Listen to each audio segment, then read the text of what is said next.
നമ്മളിപ്പോൾ നിൽക്കുന്നതേ മൂന്നാർ വട്ടവടയിലാണ് കേട്ടോ. ഇവിടെ നല്ല കൃഷിത്തോട്ടമൊക്കെ ഉണ്ടെന്ന് പറഞ്ഞു. ഇപ്പോൾ സ്ട്രോബെറിയും ബ്ലൂബെറിയും ഫാഷൻ ഫ്രൂട്ടൊക്കെ നിൽക്കുന്ന സ്ഥലം കാണിച്ചു തരാമെന്ന് പറഞ്ഞു. അങ്ങനെ ഞങ്ങൾ വണ്ടി താഴെ പാർക്ക് ചെയ്തിട്ട് അങ്ങോട്ട് പോവാം. ഈ ഐറ്റംസ് ഒക്കെയാണ് ഇവിടെ ഉള്ളത്.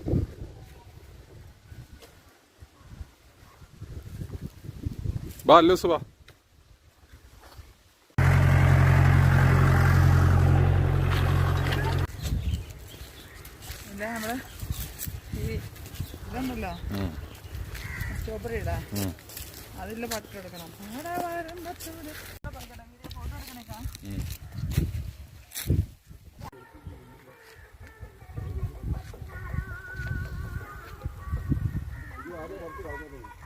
അത് പത്ത് എടുക്കുമ്പോ